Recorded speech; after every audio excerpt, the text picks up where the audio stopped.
part of me. Yes, I've got you under my skin. I've tried so not to give in. I said to myself, this affair ain't never gonna go too well. But why should I try to resist when baby I know too well? Hey everybody, That I've got hi, you welcome back. under my skin. Hope you're enjoying it so far. If this is your first one, cool, I'd welcome. sacrifice anything come This with might. this episode's super fun. I got to catch up with Having you near, a good friend of mine, Jenna Brister. She's I've known Jenna for a long time. She's done the show a bunch. My comedy shows, Comedy Ahoy and Brewing Comedy. She was also on the last Brewing Comedy before the pandemic, along with Ryan Stout, which I didn't do that on purpose, but it worked out. Kind of neat. This was a fun one. We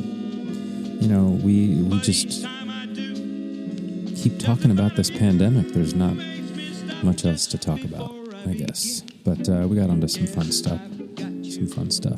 Jenna's a great writer, great comedian, just a super fun person. I hope you enjoy listening to us blather on about all kinds of stuff, and enjoy the podcast. I wish we knew then what we knew now. Oh my Because God, I can had you no imagine? idea going into it. I was like, oh yeah, this is just, no we one knew. were all kind of joking about it. I flew somewhere right after that. Yeah. And Where'd you then go? got, to Colorado. I Okay. went skiing, and I mean, it was frightening. By the time I landed, I was like, I shouldn't have flown. I shouldn't have left home. Because there was so much unknown then too. Yeah, Yeah. and so But- annoying that there was a lot known that nobody told us. Yes, that's a That very was good point. March, Yeah. dude. That was March. That was 2.5 months after the government knew. Mm-hmm. Yeah. Like, how crazy is it And to be didn't living during tell. the craziest conspiracy theory, wacky truth just gone time ever. Mm-hmm. Like, this is the Yeah. biggest, craziest shit ever. Like, literally they knew how bad it was and didn't tell us. And like, wow. I feel like that's war crime material, It's like, that's really bad. I mean, I'm not a diabolical psychopath, but like, so I don't wake up with those feelings, where it's like, I have this piece of knowledge that could, change the course of history and potentially save a lot of people. But no, I'm not going to do it because I'm going to try to, run for re-election or, pretty dark. I don't take my job seriously. It's really sad. I feel like we're going to look back on this time and just be like so ashamed of. It's real dark. Yeah, it's real dark. Totally. Because we could handle it. Mm-hmm. Like, if they would have been like, listen, remember those other ones that we talked about that were nothing? Mm-hmm. That we got all crazy about, avian flu. There was another one. There was like this. Oh yeah, there was another SARS one that was but those were bad. really like people, like thousands of people died. Right. So Mhm. here's how fucked up it is. Thousands of people died and people didn't really register. It's like, it didn't get bad enough for us to notice, but like, I forget which one it was, but like swine flu was like deadly. Like, Yeah. right. So we caught a lot of them quick, locked them down. That's how you do it. You find the people that have it and you lock them down and it goes away. Mm-hmm. For some reason, that basic science just escaped us on this one. It did. And that's what's so frustrating because I live in Hollywood proper, like right by the Hollywood Bowl. And there's so much tourism still going on right now. Like they still have those, Seriously? Star Tour vans, those 15 passenger vans that they sliced the top off of. Yeah. People are riding around. I'm like, I'm sorry, what's going on? Like our hospitals are full. Why is everything just kind of business as usual for a lot of things? Everyone needs to just not come to LA. Like, don't visit here. Right. I don't know how people are calmly visiting anywhere. Yeah, me neither. I haven't been on an airplane in 2020 at all. Mine was March. The last time was March. But oh yeah, totally. Dude, pre-COVID. Yeah. I was like, I had to go to an appointment at the phone store today. Oh, and I was in there for 45 minutes and I was like, this is too long inside, I think, with strangers. I need to get out of here. Like a grocery store runs like 15 minutes. You know, I feel like I'm crazy, but then I'm like, but I don't think I am. I think I'm being rational, I think.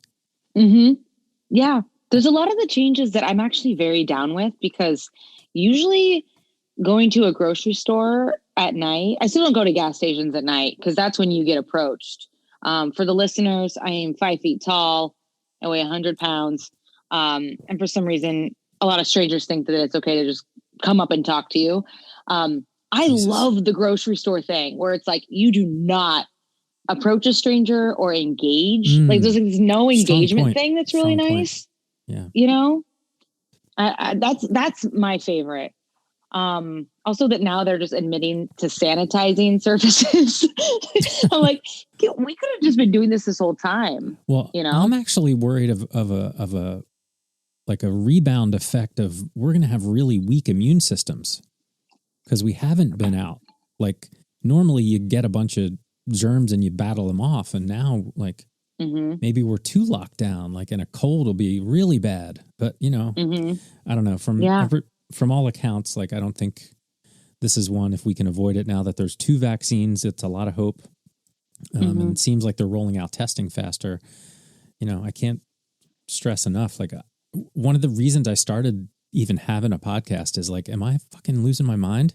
Can I talk to other people that are also because I'm in science during the day, and all of those folks are very cautious about everything.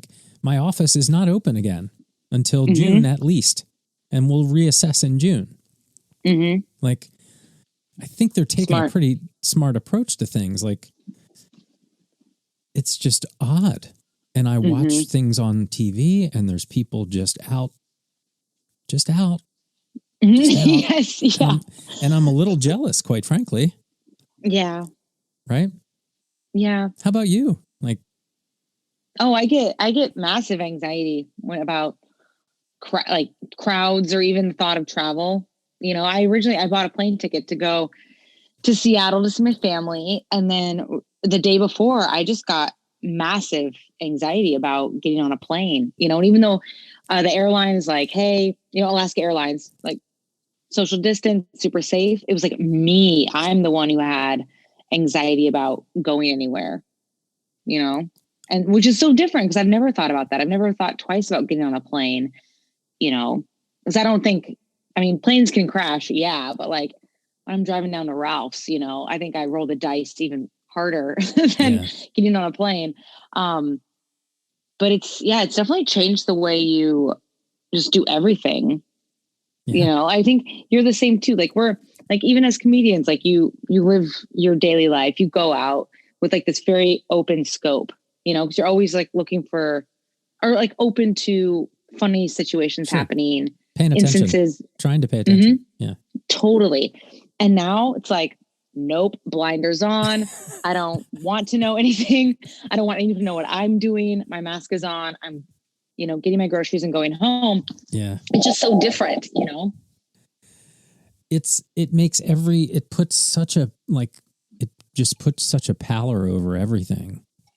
Such a thing, an extra layer, of fear that I don't think is rational. The anxiety is not good for you, obviously. And you got to keep it under wraps and be rational and look at the numbers and all that stuff. But it's just I really don't. I very frequently, especially when I walk out of a store with the kids or something and they're wearing masks, I'm just fuck this forever. This sucks. Yes, we should have done this so much better. We should have done this so much better that we're almost a year in and still acting like we don't actually know what's going on and trying to guess if masks are okay. It's like, dude, I think we got that one covered. Like, it's just maddening. But anyway, this is a comedy interview. Yeah. It's so funny. But it is weird to think about how it's going to affect. It's one of those things like we won't know for years or decades down the road how this is going to psychologically affect kids, how it's going to, show up where that's just a norm. Like for us, it's maybe, I don't know, 9/11, Mount St. Helens, I'm just saying domestic big events. Yeah. And like, this is that for them, every kid is going to have some sort of association, and everybody gets most one. of them. Yeah. And it's I'm curious to see. I don't know who does case studies. I don't know who, like behavior scientists. I don't know. I should start one. This one's going to be so poured over. Yeah. Yeah. Can you imagine the like, what's it? The NPR like coverage of this thing? Like the podcasts, the actual behind the scenes, the Freedom of Information Act crap that comes out later. Like that's the biggest reason I want to survive, is to read what actually the fuck is going on here. Yeah. You know what I mean? Did you get on board early with any of the conspiracy theories? Give me an example.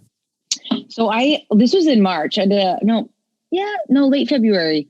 There were some conspiracy theories coming out of China, which all the stuff online has since been erased, which only confirms it further.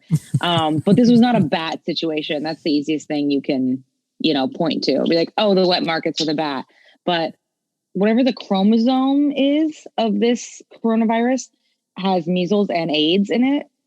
And so the conspiracy is that it was created in a lab in Wuhan, and then it got leaked prematurely. So it's supposed to be a biological weapon, which we've known for a long time, or at least intelligence has, that's the next major threat.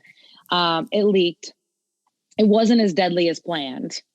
And all these things have since been wiped from online. You can't find a single thing. But in February, that's when that stuff was coming out. And I was reading this and just like, okay, Yeah. I don't see why not, personally. I think that there's some like real dark shit going on, I think parts of that are real, and other parts are just real dark stretches that you could really think about. Like, so there's a really good, well-researched article about that it probably did come out of a lab by this guy named Jamie Metzel. Like, he really dug into it, and it's just like, if you can argue this one, cool, but like it makes a lot of sense if you are dismissive of the conspiracy theory fun of like, oh, it all ties together, because most people are inept. So to pull off something major is hard. Right? So like the fact that it got out of a lab makes sense, because there are labs that study this shit, and people work in them, and people are flawed. So like one slip of a glove, one didn't rinse with the right thing before you left, and you got a couple of molecules of the shit on you, and it's over. Yes. If you watch that movie that was really big right at the beginning, the pandemic movie about pandemics, remember that? I didn't see that. It was too soon. It was really good.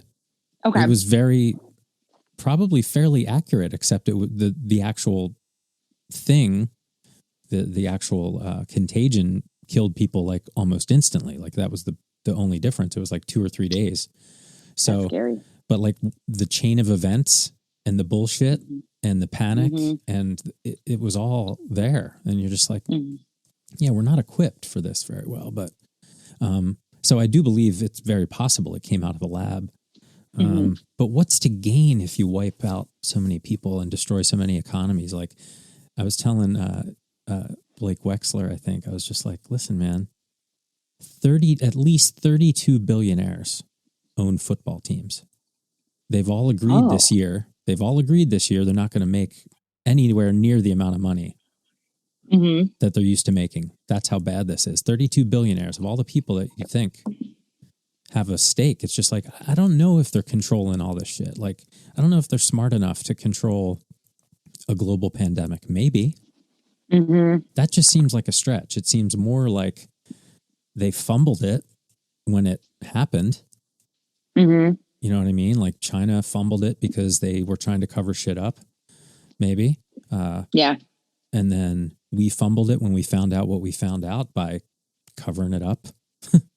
Not doing anything. And not doing that. Like, we have logistics. We could have made masks. You could have been like, hey, everybody that's making sweatshirts and t-shirts, we need masks this month. Or, hey, we're just going to stop flying airplanes for a month. They could have just been straight up about it. Like, it wouldn't have been that rough.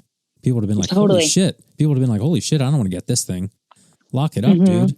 Yeah, we don't need to go to Cleveland this month. Like, we're good. Instead, we're 8 months of like complete bullshit. And everybody's fucked. Everybody's fucked. A lot of incompetence. Mentally, or you're right. I think that's what is very, very disappointing among all the things, is that it wasn't a clear message right at the start that was fueled by science and logic and any sort of like, hey, this is what we're all doing. So I think that's the most maddening, and that's where a lot of the anxiety is coming from, is that there's no top-down message, versus a country like New Zealand, where it's like they bubbled up hard right at the start, shut everything down, and now they're cool. They're tiny and surrounded by water, so they got some advantages. But it's like, they just got the information. Like, we used to just get the information. And that's why the internet was so awesome. It's like, oh, now we'll have access to all the information. Things will be great. And it all got fucked up somehow. Now we get all the information and we don't know what's real. And you can make any story you want. Yeah. I know. I'm excited for when it finally does come out. I hope in our lifetime the truth will emerge. I bet it will. Yeah, it's got to. It's got to. I do believe there's just a ton of incompetence. Like, this whole administration just seems to be completely covered in incompetence. Yeah. Because no one's a policymaker. I hate that there was like this experiment of putting a non-politician into politics. I'm like, what? Well, where's the logic behind that? I know I want someone who's made policy. Well, it's been done before. Position. Look how great Reagan was. It's just like, oh yeah, he was an actor. Like it's so weird. Like, there's been now 46 people, 46 dudes. 46 dudes. 46 dudes. What else do 46 dudes have control over that's worth a shit? Like, what organization that it'd be like a fraternity now is in charge of everything. Do you think you'll see a female president in our lifetime? Oh yeah. I do think she's already been elected. Yes. You know what I mean? Like, that'd be dope. Yeah. I think it's a good thing for everybody. Agreed. You know what I mean? Like, yes. We're not that good at running shit in the modern world. We were good at running shit when brute strength ruled everything. Totally. And now it's kind of like, no, we're good at a lot of shit. We'll dive, men in general, I think, will dive deep on shit for no reason at all, just to do it. And that's a big difference between, the spectrum of actually, it's not even men or women. It's literally the spectrum of intelligence. You got some people that are going to dig deep on any one subject, whether they should or not, and figure shit out just because that's what you do. And other people, absolutely, right? So it's just like, it seems that we've been guided by the wrong general theme for way too long. Like, the brute strength thing's kind of stupid at this point. We have all the info now. We're like, oh, okay, we could just share rice, the whole globe. We could just share rice, and then everybody'd be okay. We could do that. We have planes and shit. We can land anywhere, really. Like, yes, it's not controlled by boats. We're good. We could bring you like, Walmart's full. We'll just ship some of that shit over where you need it. Like, it's crazy what we're doing if you really look at things. Yeah. And this pandemic could have been the key to, like, unlocking that little cheat code of like, oh, there's only one planet. That's right. Yeah, we can fly the whole thing now. Okay. The Cool. tribal mentality where it's like, I don't have to be amazing at everything, but it's good to acknowledge who is an expert at what, and then vice versa. You know, what can I contribute? And everyone has their own role in it. You're just seeing this clutching onto the old shit before we knew everything. You know, like just lying because nobody will ever check. And it's like, no, we can check right now. We just checked. You were just lying. No way. Like nobody's ever caught me lying before. Imagine you're 70, right? This shit's only been around since you were 50. Do you even give it a fuck? Do you even give it a fuck? Like, do you think the president's actually sitting there on his phone tweeting? I don't think for 1 second. I think there's like a company behind it. Like there's a PR firm that tweets. They're like, we're playing the character of this asshole Trump. It's like the sequel. Yeah. It's like the sequel to whatever show he was on, the Apprentice. Except it's the country now. Come on, dude. That's such a good call because he isn't a total moron. So it wouldn't surprise me if someone else was the instigator. If there was some person, you know, kind of running things. I don't know. That is so interesting. I like that as a theory. Or maybe he's just that's just his thing. Like, I don't know. It's just weird. The whole thing's weird. The whole thing's weird that when you zoom out on it and see what an impact it's had on all of us. One crazy dude who obviously has some issues. Okay. Like if you've heard him speak. Yes. Oh yeah. There's something going on. Like if this guy ran the store near you or like the restaurant near you, you'd be like, dude, how about the dude with the orange face that runs the diner? Like, yeah, just let him talk. Just let him talk. His issues. So, screaming at everyone. Like, something ain't right. Okay. I don't know. I'm not a doctor. I don't fucking know, but something ain't right. You're just like, why did we let, he had so many decisions he had to make. Why did we let that guy make all these decisions? Why? That seems really dumb in this day and age. You know, like I don't know what our literacy rate is, but it's got to be higher than it was when they wrote the Constitution. That's one of the first things I did in COVID. I watched, or quarantine, I watched Hamilton on Disney Plus. Oh yeah. Thanks, Mom, for the login. It's amazing. I still listen to the soundtrack almost every single day. It's so fabulous. But it was very enlightening. And I can't help but think like, we're just in an antiquated system. Like, you know, the fact that there are no Native Americans on the Supreme Court is crazy to me. You know, the way things are set up right now just don't really work. You know, and I know that the country is really young, but it's also grown so much. And it seems weird that we're still doing the Electoral College, that it's so hard to vote, that election day is not a day off of work. That there's all these things that are like, wait, I'm sorry, it is 2020. And it's just, there's so much that's problematic.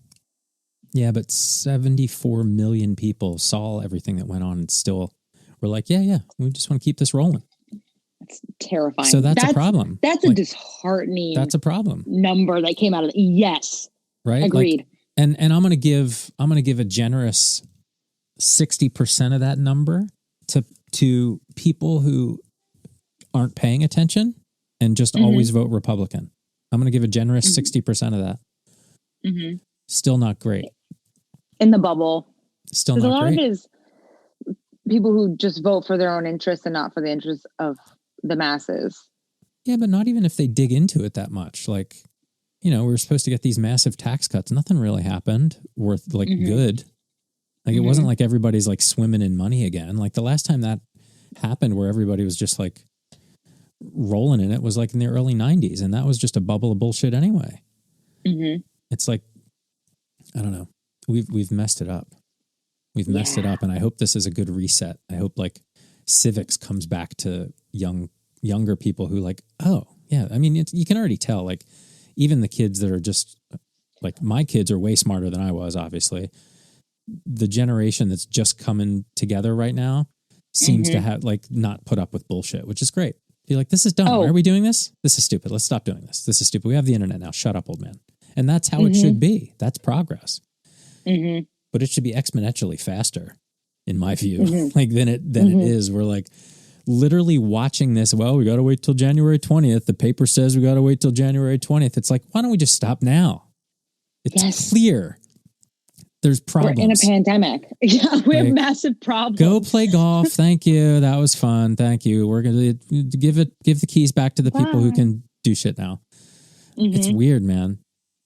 And then the whole other side of it is like, okay, I don't know what happens when they get in, become the president. I don't know if all this, like, I don't know what to believe anymore. That's like the problem, right? Mm-hmm. But I feel like I'm on the right side of history on most of these things. Yeah, you know? Me too. But there's just so many crazies out there, Jenna Brister. So many crazies. I think too, it's like the word facts is so sadly debatable, you know, and obviously the media is a big part of that. Like even sometimes I'll glance over at Fox News and it's a farce on fire.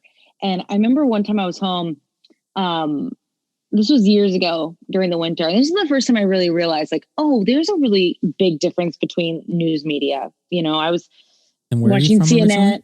Oh, pardon? Where are you from originally? Oh, from Seattle. Oh, okay.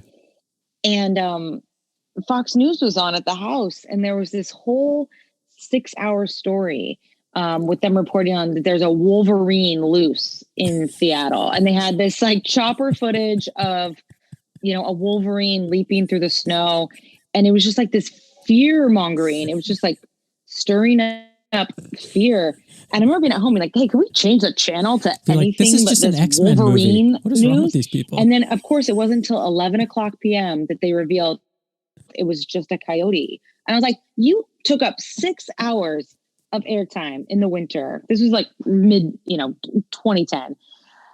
But that's it. That's what it is. It's not about facts. It's about what kind of drama and fear can I drum up? And then later I'll be like, oh, psych, it wasn't that. But whoa, what a ride, right? And then no responsibility, you know? Yeah. It just became like they just had to put something on all the time. Drama. It's just a reality show instead of. But it has real consequences. Like they could instead fill it up with fake drama and things that are obviously fake. It's just like they put it out like it's so weird. Yeah. So weird. Because then you're in your house. I remember like, do we lock the doors? I want to go to the store, but there's maybe a Wolverine loose and it turned out to be nothing. And I was like, this is just silly. And it's here's the thing, like it's a gigantic city in the grand scheme. Yeah. Like a Wolverine, it's like saying there's a dog in Los Angeles on the street right now. Yes. Yeah. Be like, okay, why are we talking about the dog? Like if I'm the lucky person that sees that dog right now, like who cares? Yeah. That's the thing. Even with all this, there's like a baby bobcat and a little mountain lion, people are sighting them around in the Hollywood Hills and everyone's freaking out. And they're like, oh, call animal control. And it's like, no, this is their turf. They're hunting. They're obviously super hungry. They're coming through here. So just be smart. Like I have 2 small pets. I have a dog and a cat. You can probably see them. Oh, there's the cat. Yeah. And so I just don't let them out at night, and keep an eye out, but I'm not going to go out there with a gun and shoot it, That's all we need. Yeah. It's like, it's a bobcat. Let it live its life. Really, the squirrel, who cares, But again, it's that, like, are you on that next door app in your neighborhood? No. Or Citizen? Do you do those? No. Oh man. They are entertaining and terrible. I don't want to know. I already want to go into like the middle of nowhere. Yeah. And get away. No, that's a good thing. I read it for coyote sightings because I've had a couple walking the dog, crime, that kind of stuff. But other than that, it's like, it's bad. But it's also a swath of, oh yeah, these are the people who live among us. Most people are getting in fights about who wears masks and who doesn't, out on runs and whatnot. It's kind of what anyone can really fight about nowadays. Yeah, I've been trying really hard to ignore as much bullshit as I can. It's really hard. It's really hard. Like petty shit that I can't do anything about. Like I'm just like, I don't I just want to tune it out. Mm-hmm. You know, it's hard. Yeah. It's really hard to do. Where did you grow up? East Coast, Philadelphia. Oh, yeah. Okay. Yeah. So excellent. It's weird. It's nice out at Christmas time. Like, it's really nice. Like, I'm going to go to the beach this weekend, and they just got a foot of snow, and I'm just like, I don't think I missed that. But then sometimes I do. Like, there's no weather pattern here. There's nothing to mark time. At all. Just always is. It's like, oh, it's either on fire or it's awesome. That's all we have. We have fire and awesome. So growing up in Philadelphia, for your like school field trips, did you guys do a lot of, you know, the forefathers stuff, or like what were your big highlight points for your field trips? God, I want to say they were not nearly as like educational as they should have been. I remember going in like biology, like there was a creek and like little animals. I remember something along those lines, but nothing that impressive. Like, I went to a little private Catholic school, so they didn't have a budget for shit like that. You know what I mean? Like we didn't do fun stuff like that. I see like my daughter does it awesome. Her school did awesome stuff. Like 4 days in like sleepaway camp with schools kind of stuff. Yeah. Day school or something they call it. I don't know. But yeah, my favorite field trip was going to an amusement park in 8th grade and riding a loopy roller coaster for the first time. Yeah. Heck yes. It was crazy. How about you? Yeah. Oh, we did. I guess a lot of Washington, where I grew up, is Native American reservations. So we got to go to a reservation and do a potlatch and learn all about that, which was a blast. And then Space Needle, I think, is the other one. Oh, Franklin Institute. That's the one we had. Franklin Institute in Philadelphia. Yeah, that was a big science museum. That was a good one. Yeah, I remember that one now. Yeah. What colonial stuff is there? I just watched rewatched National Treasure with Nick Cage. Oh yeah, that's all in Philly. Yeah. Yeah, yeah. All kinds of history there. Is it the Liberty Bell? Yeah. Or what else is there? Liberty Bell. Okay. I'm going to sound like a dummy right now. I didn't want to commit to anything because I was like, I'm going to sound like a Liberty dummy. Bell's there for sure. There's a lot of like really famous houses there, and like the place where they signed the Declaration of Independence and City Hall and all this stuff. It's like, it's awesome. Like it's an awesome city to walk around in at night at that, like the historical cobblestones, and the old house is all original, and they have them all historical landmarked out. It's really dope. You're just like, man, that's so cool. Yeah. I mean, it's got a lot of history to it, and it's awesome there. It's just, the weather killed me. Couldn't take it anymore. But I miss it. I miss being there sometimes. You know? Yeah. But I idealize. Do you travel back ever? Yeah, I was for a long time, back and forth for my job. Got to see everybody pretty often, and that was great. Like, then I didn't miss it at all. I was like, oh, I got the best of it, and I got to leave. But you know, it's home. It'll always be home. Like, even in this pandemic, I was like, maybe I should leave. Why am I staying here? You know, is weather the only reason? I don't know. It's weird. But now it's like my kids grew up here, so this is their home. So, you know, but I like it. I'm going to go to the beach tomorrow and remember. Yeah. That is so true, though. Now that nothing is tethered to a location, you know, it does change stuff where it's like, okay, what ecosystem or climate do you want to live in? Because for work, you know, I guess for the most part, for anyone who can work remotely from anywhere, it opens things up, you know? Yeah. I guess some people, it doesn't matter if everybody takes advantage of the pandemic, as long as some people take advantage of it in terms of finding what they want out of this and realizing, you know, what they can do. That's cool. It doesn't have to be everybody, you know? Yeah. I'm going to try, you know? Yeah. I didn't realize how many people weren't washing their hands. I know. Like, That's horrible. It's disturbing. Also, I like the new social norm of if you're sick, stay home. Because that's never been a norm thing, you know? It's like, well, can you still work? You should come in to work. Yeah. But now it's like, if you sneeze, just stay at your home, be set bad. up. Total game a good changer. one to keep. That's a good one to keep. Mm-hmm. Yeah. I think we've humanized everybody. I mean, I see it starting to swing back as production gets better.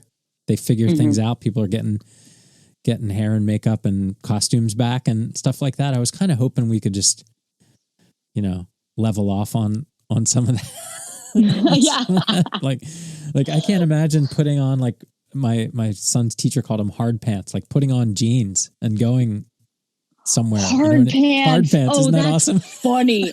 Oh, I've never heard that, but that's how a child would describe pants too. Like, these are hard. Yeah. These are hard against my skin. Why am I wearing these? That's really funny. That's one thing that I've actually been trying to do for my own mental health, is that I will wear jeans to the grocery store. Nice. Like, I will not dress up, but like dress in normal clothes. Yeah. To do my one errand. Yeah. Every other week. Because I feel like the minute I give up and I'm wearing what I'm wearing now to the grocery store, it's like, Jenna's gone. We lost her. She's not coming back from here, But man. I'm serious. Like, it's the one thing. Oh God. So what are you doing, you think? What do you like? How are you spending time? Oh, sadly, not relaxing. My work hasn't stopped this entire time. That's I had good. One Hallmark movie shoot in August, which was great in Atlanta. Another one set up to shoot in a couple months. And this has actually been, besides, the anxiety and the mental health identity crisis that you get when you're, a comedian and you don't do comedy. Yeah. It's like a forced writer's retreat. Yeah. And I've just been doing my best to kind of lean into that, even though it does feel weird. And honestly, like, the strangest part about all of it was not leaving at night. Even my pets, like, you just get in that routine of around, 7 or 8 o'clock, you just get ready to go to a show, and then you leave your house and you come back, at midnight or whatever. But now I don't leave the house after dark. Yeah. Like, that would never happen.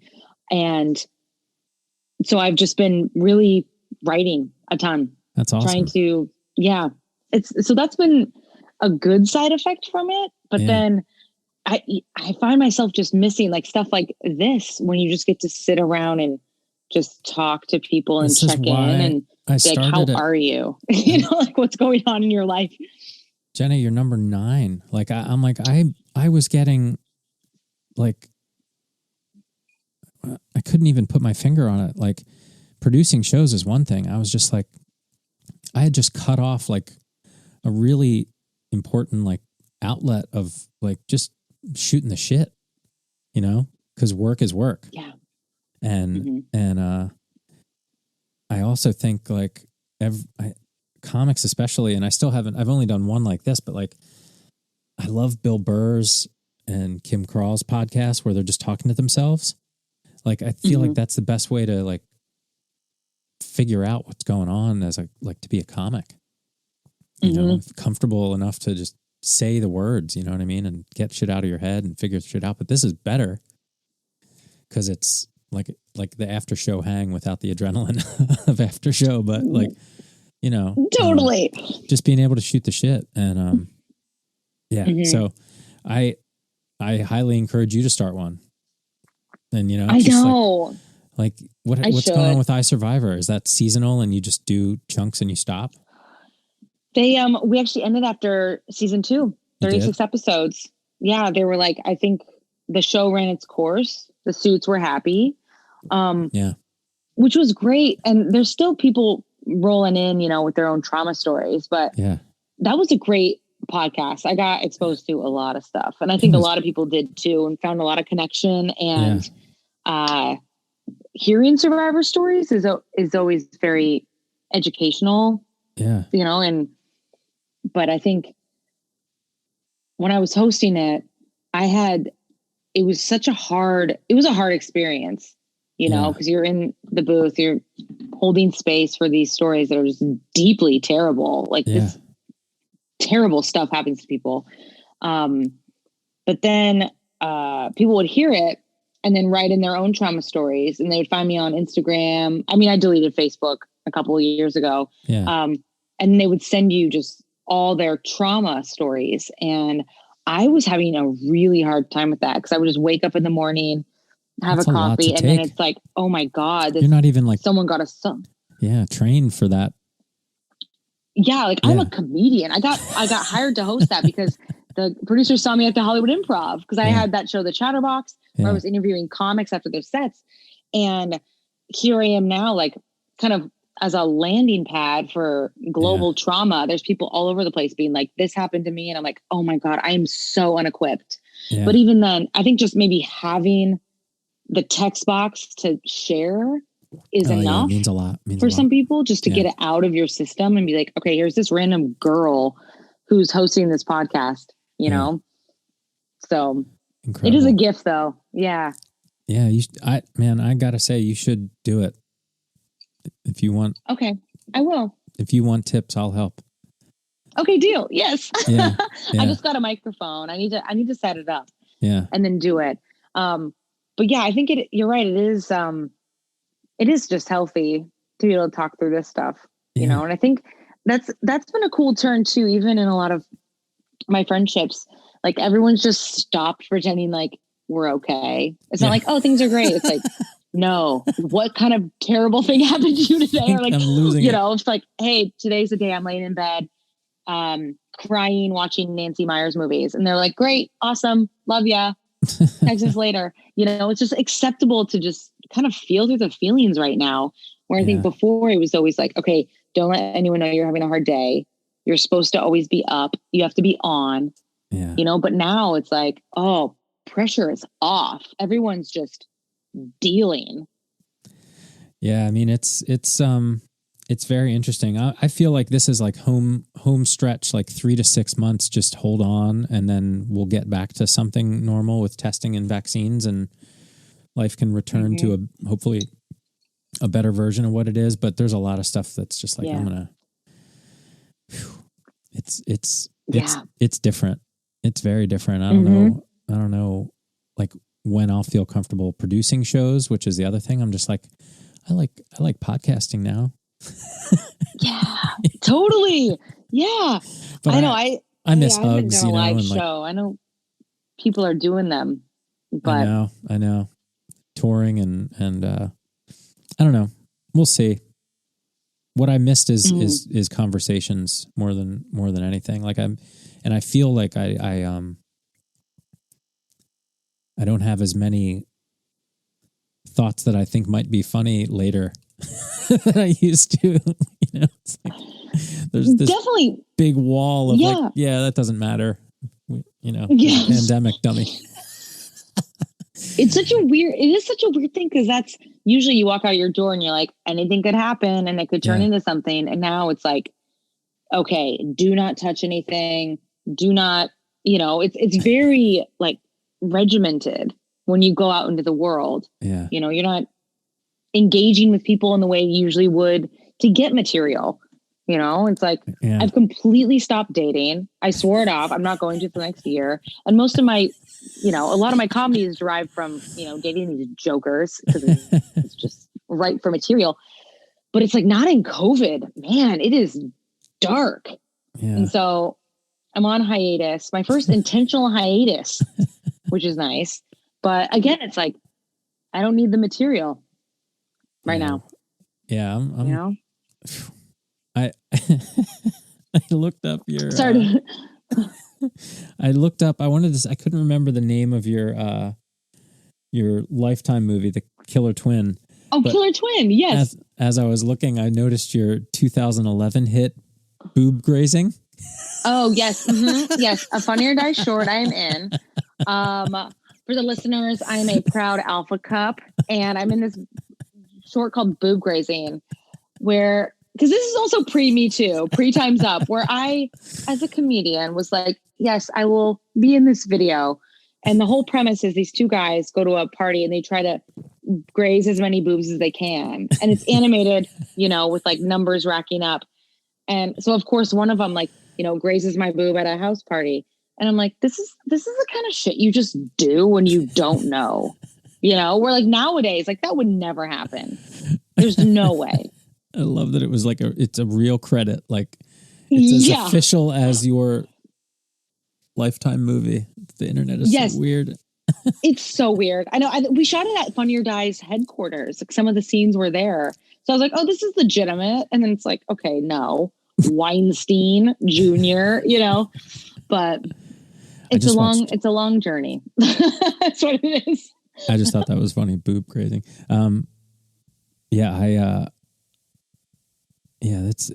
It's a very strange and I think rapid overdue shift to like, we were allowed to get away with what? Everything. Like, it's like, holy shit, man. Mm-hmm. It's, bad. I hope that fixes itself quickly too and becomes not tolerated. It's like, fuck, man. Dark stuff. Yeah. It's a much different world, which I'm happy for. Because I've thought about that. I mean, I'm childless right now, but I thought if I had a child, especially a daughter, and she told me, she's like, I'm going to do stand-up comedy, I'd be like, Jesus. Like, okay, here's a gun, here's some mace, here's, because it's such an interesting, it's been a really wild journey. I know everyone has their own stories and anecdotes from doing it, but it really is like, it's a wild time of life getting to do shows. It's so fun. It's the most fun you could ever have. But I know my mom saw some documentary on like the Comedy Store in the 70s or something. Yeah. And so she assumed I was addicted to cocaine, which I'm not. I don't do cocaine before or after shows.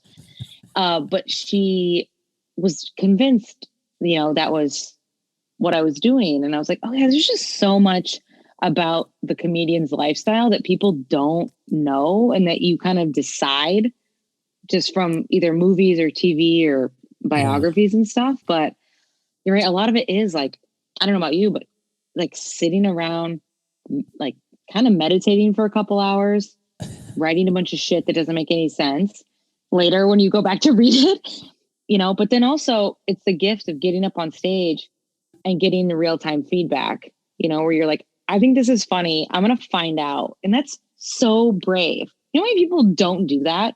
Yeah. So many people don't do that where they get up and they're like, is this funny?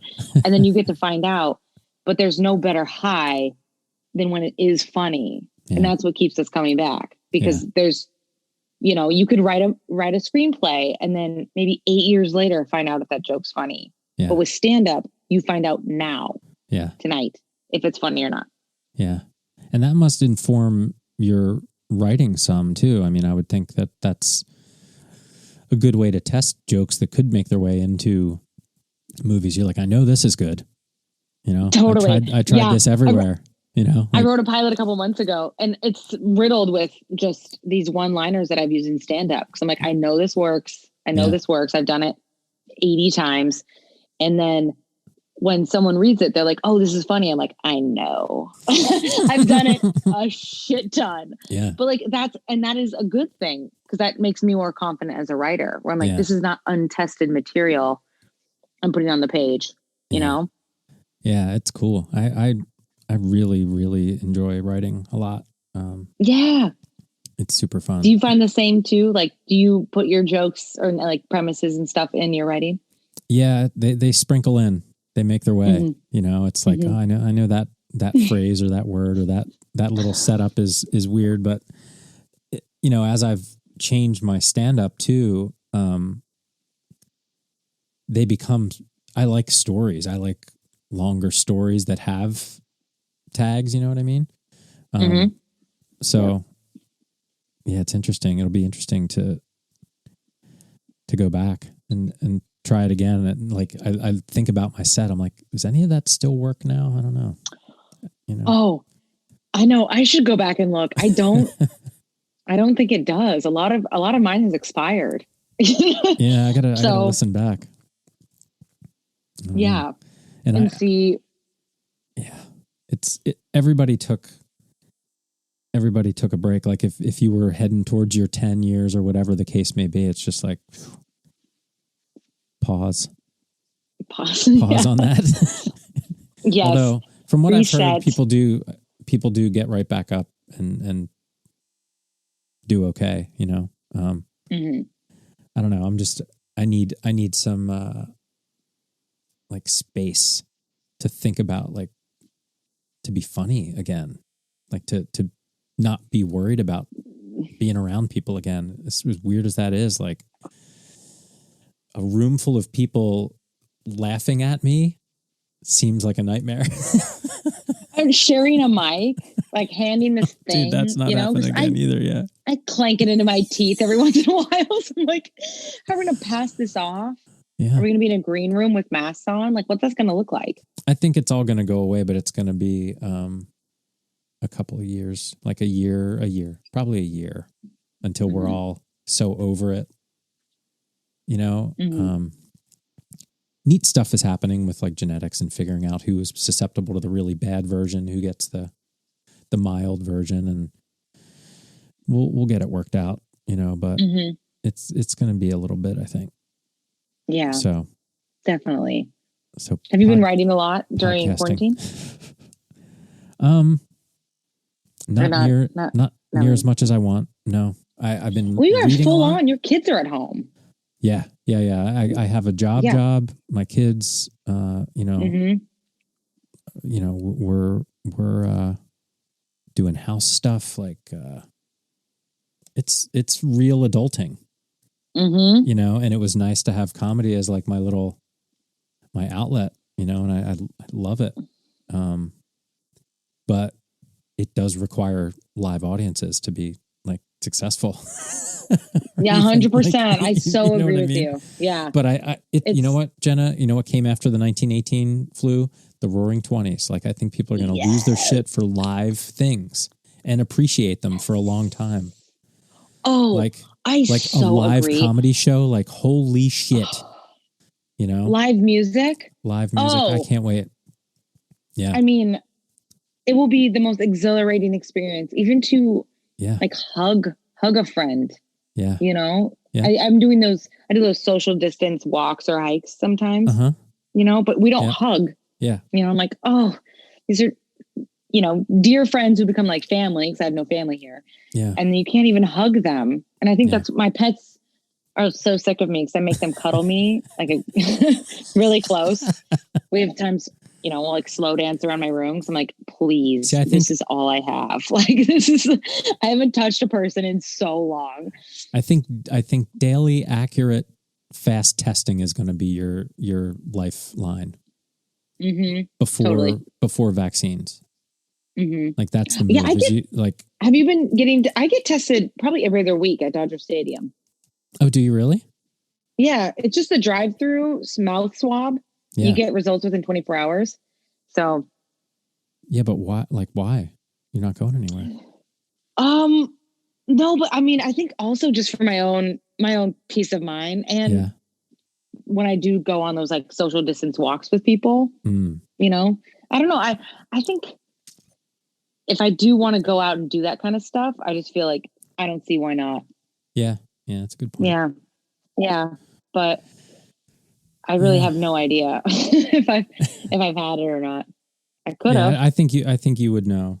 I think you would know. I did have an incident in January, which I wonder if I might have had it. I had problems breathing, and I didn't think it was COVID, but I got an inhaler prescribed and these like drops, which helped. But I had it like the shortness of breath kind. Yeah. Which not until way later was I like, oh shit, did I have COVID? You'd have to get the antibody test. Yeah. That's what I have to do. Antibodies. Yeah. When did you say January? Yeah. Late January. Yeah. It's nuts, man. It is a strange thing to be living through. That is for sure. It's hard to, that's another thing about podcast is marking time. Like I want to look back on this. I can't wait to look back on this and say, like, Jesus, that was weird. Remember that? Yes. My daughter asked me in like April. She's like, "Do you think this will be in the history books?" I'm like, "Yeah, yeah, definitely. yeah, Yes." And I hope we figure out how to explain it to you so you don't fuck it up again. Because it won't be the last time. It won't be the last time. Good. Speaking of that, how crazy is it that the story that was easier to pass along was that this jumped from a monkey in a fucking meat market? I know. Or a pangolin. And everybody was like, yeah, that totally makes sense. What? How does that make sense? How does that make sense? It doesn't make sense at all. The fact that it walked out on somebody's shoe from a lab, that makes more sense. But like, dude, everybody bought that. That was the reason. Like, well, I guess it was a monkey. I guess it was a monkey in a meat market. They eat monkeys. It's like, what is going on? And like, why is that the market? That's the other question I have. Like, do they not know about like other food sources? What are we doing? Yeah, those are problematic for sure. Wet markets. I keep saying meat market. Wet markets. Like, do we need those still? Like, no, disgusting. A cesspool of bacteria. So that's why they probably thought it'd be the easiest scapegoat, but who wins in that there's scenario? No way. The people trying to shut down the wet market game? Like, that's the thing. If you like follow the money, none of this makes sense, except nobody fucking knows what they're doing. Mm-hmm. That makes more sense than they planned it and let it loose. Let us fight it out. Like, well, no, that doesn't work for anybody. That doesn't make anybody better. Like, if Trump wanted to fuck with us by not telling us about it, well, he fucked up because now he got kicked out. If Biden wanted to do it to get in, that doesn't really make sense either, I don't think. I don't know. I guess it makes more sense no. Like, it would have to be super duper 3D planning chess. Although maybe not, because I just figured it out.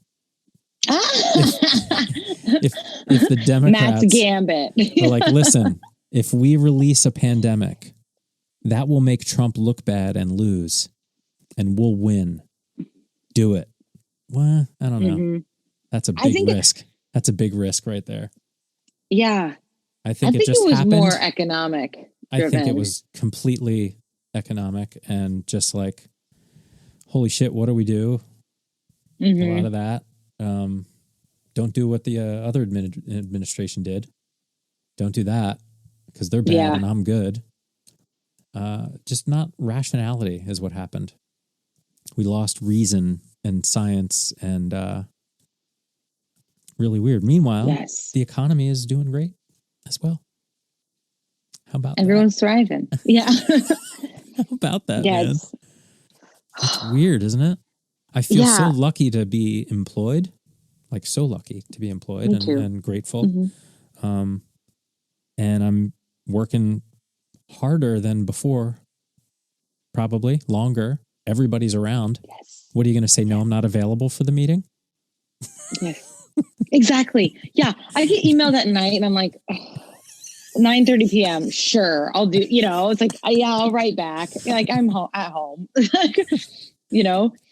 So you said they're shooting your movies, ones you wrote. Yeah. Yeah. They shot one last August because, it was for Hallmark and they cast a actual couple to play the leads. That's how a lot of these movies are getting around, families. The proximity and the kissing thing.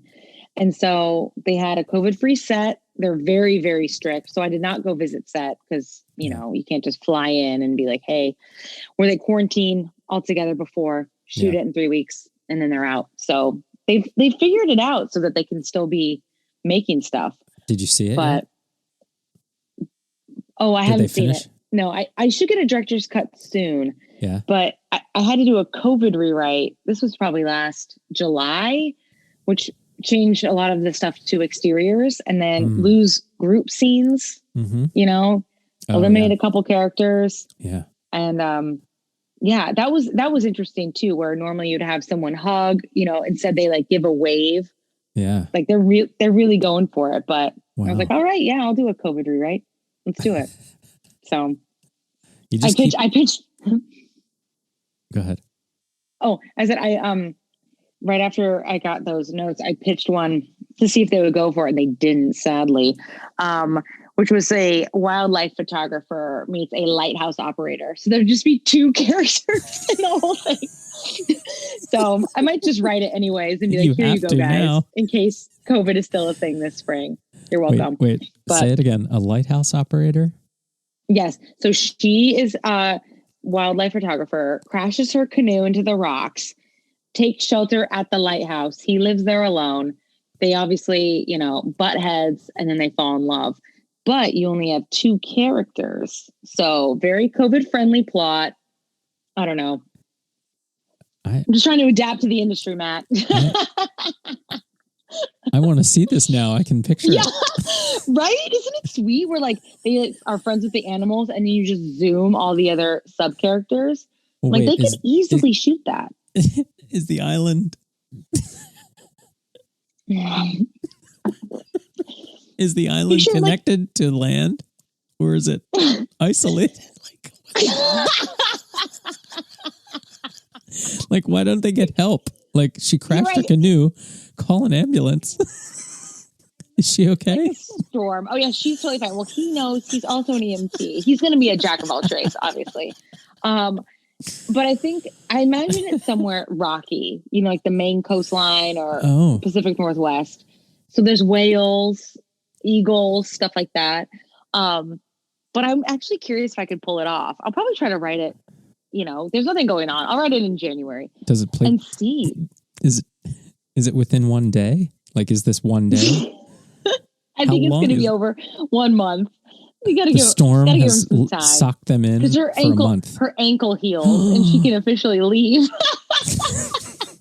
But does she want to? No. Or her rowing hand. You're right, because she's in a canoe.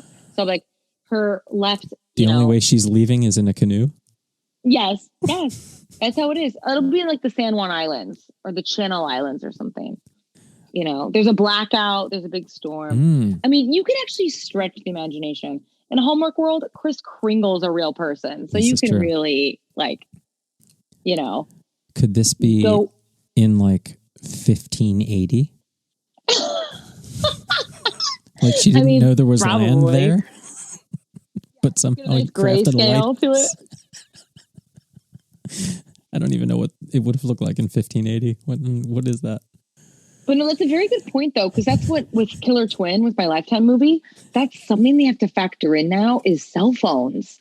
And so that's a note you get where you have to logically show, either the cell phone dying or it being left on a countertop, because you can solve all Lifetime movies with one phone call to the police. And so you have to either eliminate, a phone or access to police officers. Which is great. And I have that in my movie. So, because you got to drag it out for 90 minutes. Yeah. I'm just wondering how long. I mean, because a lighthouse would be dope to live in. Let's be honest. Yes. Yeah. And there's this 30-something hottie. Surrounded by the ocean. Yes, exactly. And the cell tower knocked out, the storm knocked out the cell tower. The storm. And the road washed away. Mm-hmm. He's a widower. Poor guy. Because that's hot. And a veteran. Yeah. They love that. So he came back to run the family lighthouse business, which is just basically changing the bulb and aiming it out towards sea. Not knowing that. Doesn't the bulb spin? Does it? I think the bulb spins. I don't think you have to aim it. I'm going to do a lot of research before I write this one. That's what I want to do. Go to a real lighthouse for research. But with COVID, that's the thing. Like you said earlier, our productions are reopening and everything. It's listen, not only do I think you should write it, I think you should shoot it with an iPhone in a lighthouse. You could make this for $20. Easily. I got the time, Oh, I need to plug my phone in. Yeah, I think that's going to be I don't know. Have you found this too when you're watching shows now? Anything that's coming out new, you wonder if you see them close to each other or hug, you're like, what are you guys doing? Yeah. Daily testing, right? You guys daily testing? How are you doing this? Yeah. I mean, Yeah, it must be. We're trying to plan a production and we're all kind of like, do we want to go somewhere else or just wait because we want it to feel comfortable for everybody? Mm-hmm. We don't need this layer on top of dude, it's really expensive, first of all. So add thousands of dollars to the budget.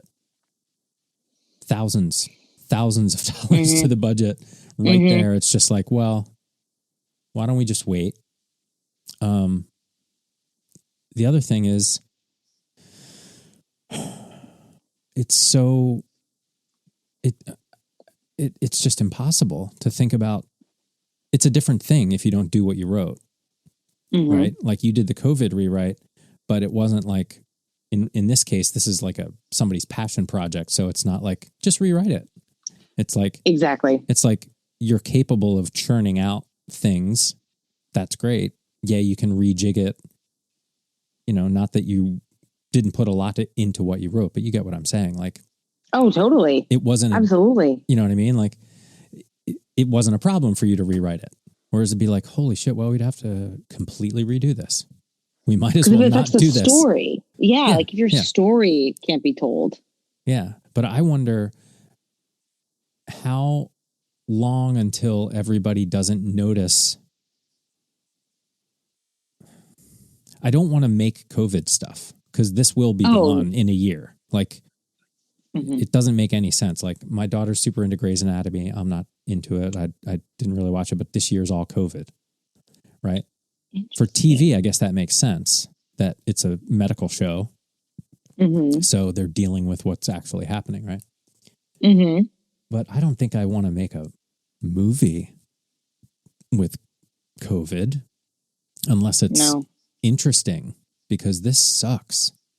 Yeah, you know, like, and how many movies either has about to be how much a pandemic movie or watch? it's depressing. Jesus. No matter which way you slice it, it's like, oh yeah, this is just a depressing situation. Yeah. Yeah. So I want to be over noticing it when I watch it on shows. Like either noticing that how did they shoot this, or getting a visceral reaction to seeing people together that don't know each other on TV. Like, how'd they do that? That must have been great. Like, yes. Restaurants, it's like, it's weird, man. Can you imagine? It's been almost a year. It'll be a year in March. That if you have been following the rules, basically, you should not have done anything this whole time. Yeah. Let's be honest. Like, if everybody had not been doing anything, this would be over by now. Yeah. We argued about it a lot for no, and we lost that argument. Like, why are we still having that argument? You know, that's like, what feels nonsensical. Yeah. People are like, holy shit, I can't believe we're surging. It's like, well, I can. When was Thanksgiving?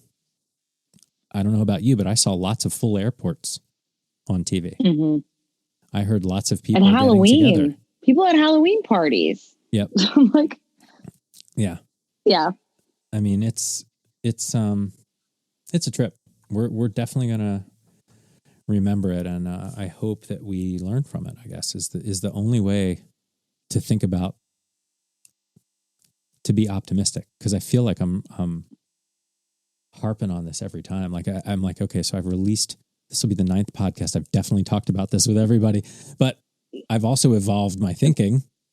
Yeah, somewhat over the last 2 months, but it's also just like, I don't really give a shit if anybody's listening, quite frankly. I am going to keep doing this. You know what I mean? Yes. And it's like, I feel like it's helped me. I've looked forward to it.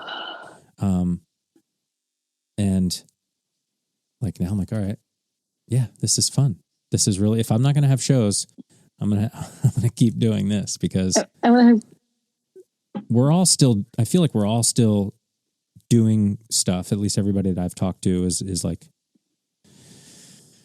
trying to figure it out in their own way, you know? I wouldn't be okay if I didn't have other stuff to do, I think. or have an income. Like I can't imagine. I can't Totally imagine. agree. So, and there's a lot of our friends that are in that situation too, and that sucks. Mm-hmm. You know, but yeah, I don't know. It's almost, gonna be weird. Mm-hmm.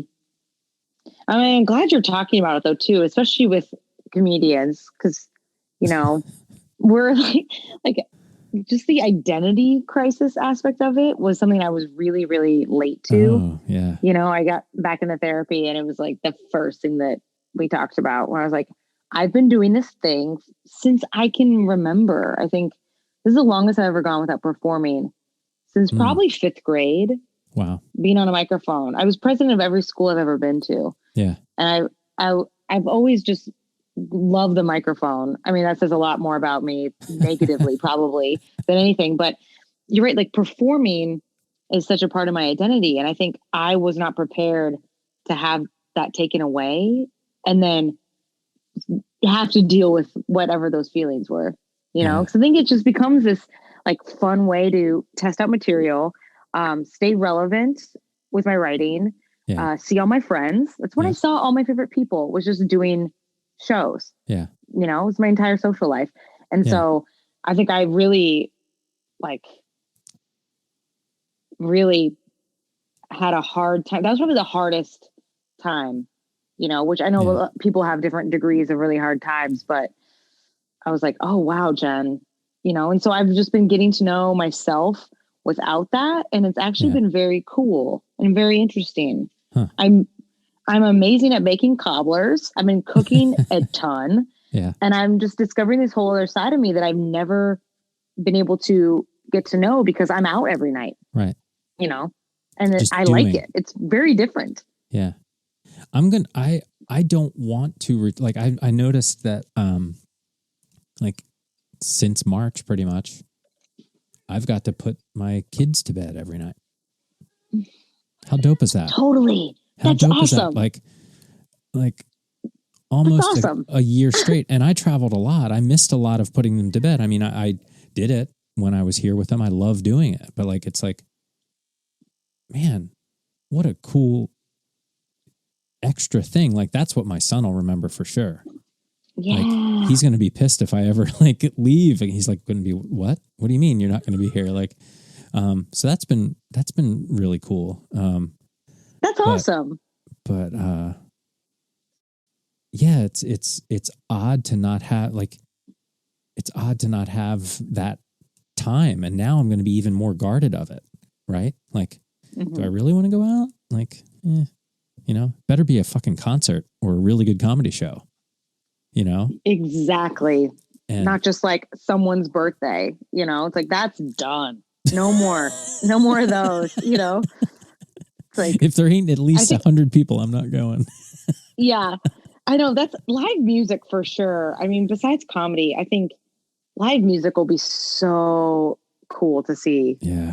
After all this, I think it was Australia. There was a video of, I think it was Australia. They had this big music fest to celebrate that they had no new COVID cases. And they were like, we're back. We fucking nailed it. Yeah. And you're just like, oh, look how great that looks. You know, just see if I want to go to the Hollywood Bowl. Want to be there, but I would love to be exactly like the Hollywood Bowl or the Greek Theater and just or the Troubadour. I hope that the little venues can hold it together through this, which is going to be really tough. But the Troubadour was one of my favorite places to see music. And it's love that place. There were so many times where my friends would be like, hey, you want to go? I'm like, nah, I don't feel like driving down there. Now I can't. Now you can't do it. It's like, God damn it.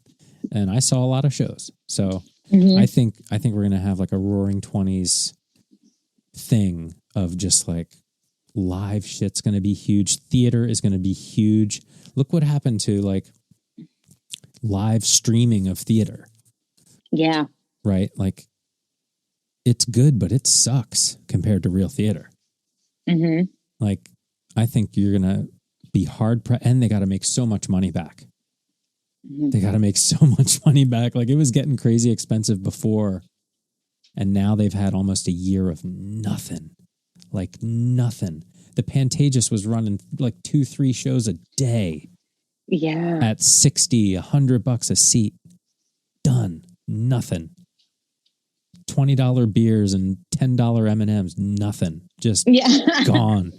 Just gone. And yeah, it's going to be crazy. Like sports. Mm-hmm.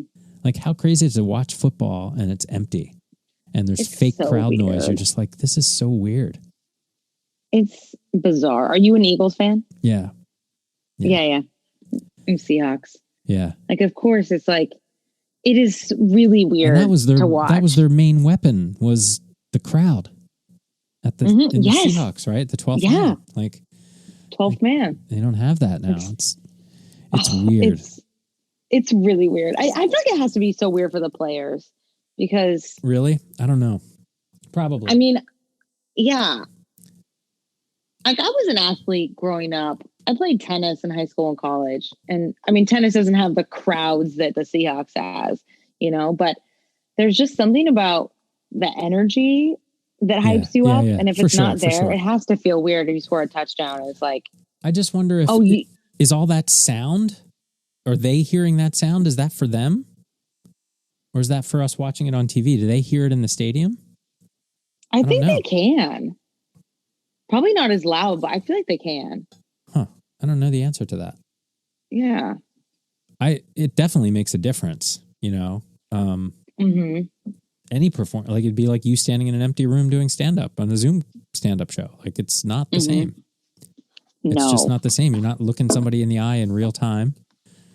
There's a delay. You're not, you know, reading everybody's nonverbals at once. You just can't. You're looking at one at it. It's weird.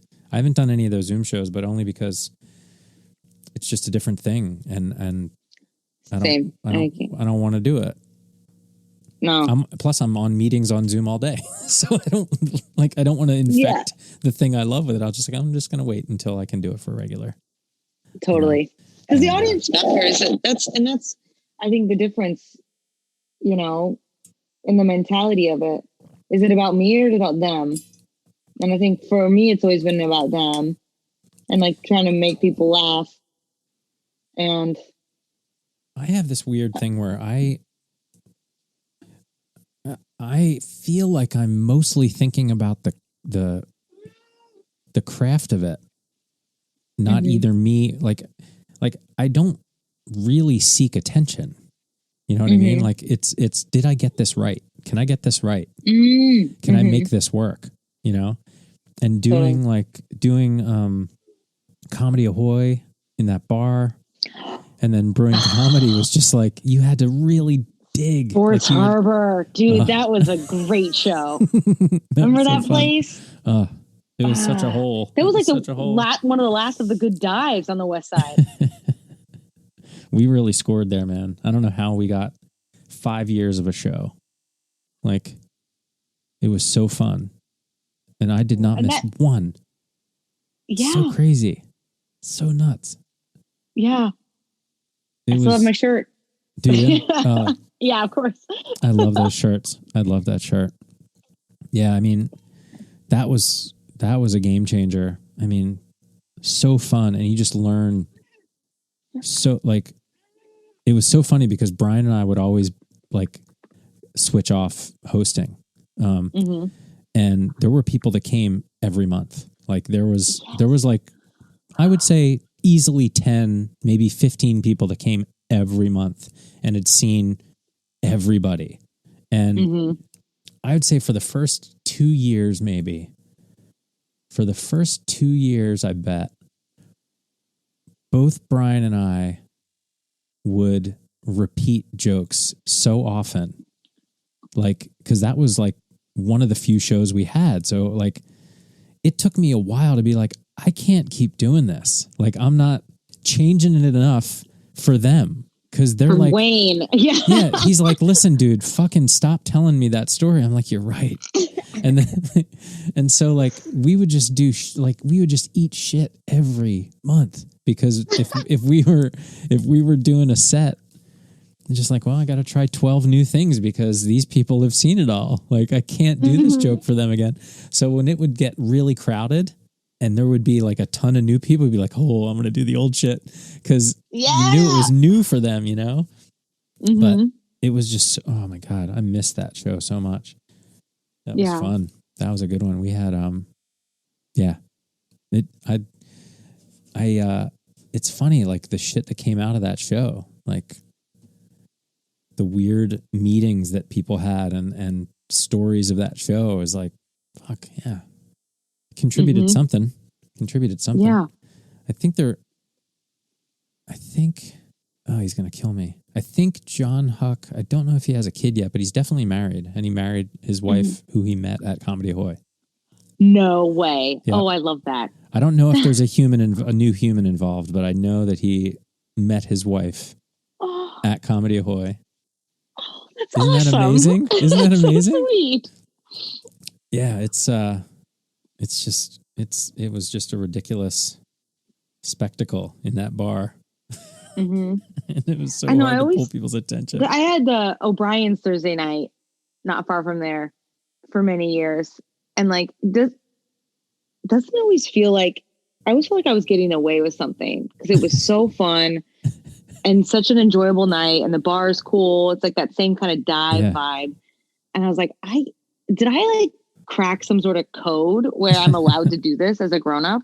You know, like it's just, I don't know. It kind of felt like it should be illegal to have that much fun. Yeah. That's how I always felt. It was silly. But yeah. I don't know. I like the way that I've crafted whatever the hell this is. So far, so good. Like it's been cool. I don't even know what it is, but it's like, well, just figure it out. Figuring it out. It's a time capsule, man. It's like you said, it's like a time log of this is what was going on right now. Yeah. During this very weird time where certain things are on pause and other things are really accelerating. And it is what it is. We're going to hit this the ground. This is Dante, running. my cat. Hi, Dante. He's a good boy. It's it'll be nice when it does all return. I'll look forward to that very much, but I don't know if the venue is going to return. I'm going to have to find a new spot. I think Five Threads is still operating though. Oh, good. Okay. But I haven't talked to Tim in a while. They were doing just takeout for a long time, and then they opened for like a week or two until shit got crazy, and then they closed down again, I think. But it sucks because he was just starting to turn a corner, man. You saw that last show, he had blown out the wall, so the place was huge. Like I was like, I got to fix this next month. Like it's too big now. We got to move it or something. But he was just getting to the expansion. He had the whole other room next door. He was getting into all these restaurants, bottling and getting distribution, and then bang, just fucked. Sucks, I hate man. that. Yeah, there's so much of that. It's crazy. It's crazy. So we got to come back with a vengeance and new models of shit, I guess. Yeah, definitely. And like you said, like I think everyone is going to be craving it. I think people are going to be seeking it out. Yeah. Because before it was like we had this plethora of options. Every single night you can go out and see a show or a concert. But now it's like, okay, the minute the club is open, minute there's a show in my neighborhood, I'm going to go. Yeah. We're all starved for it. It's going to be fun. It's going to be fun. Yeah. I was talking to Brian McWilliams about another brewing comedy somewhere else when shit comes back. He was like, we're going to do one in December, I think. This was like a few months ago. And, and I was like, I don't know, man. I don't think things are going to be okay in December yet. And he ended up canceling it. But totally. He's like, we got to bring it back. Next year we'll bring it back. So we'll have a big blowout. That'll be fun. That'll be fun.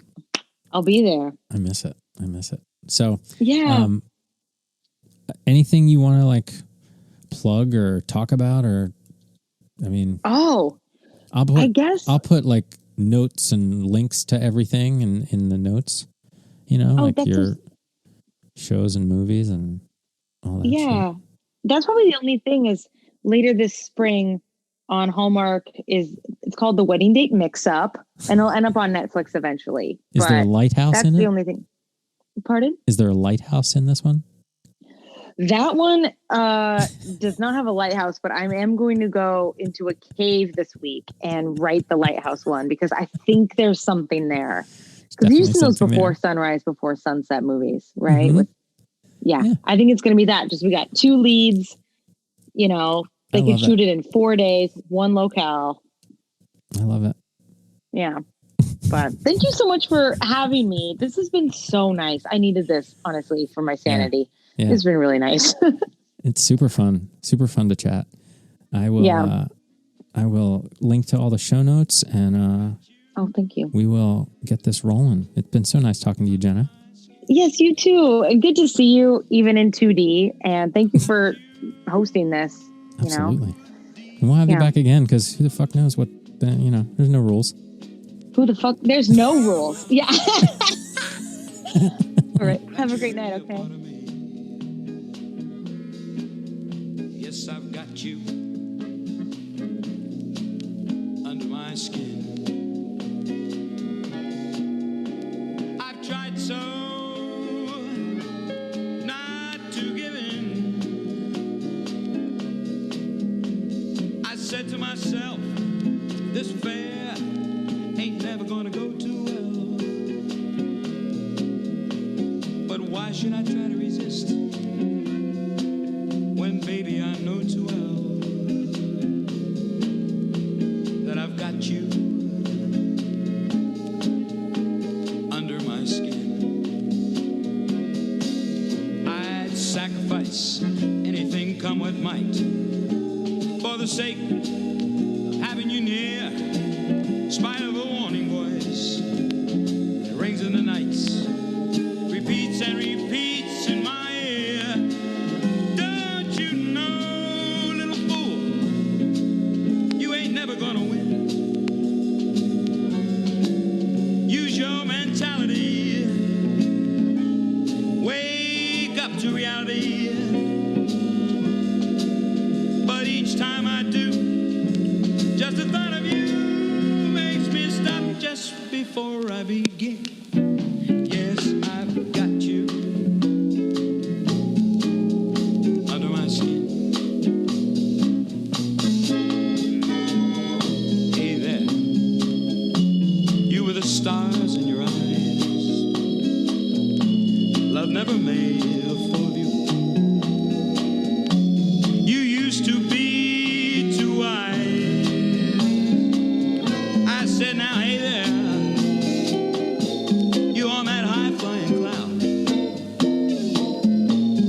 She won't throw a crumb to you. You think someday she'll come to you.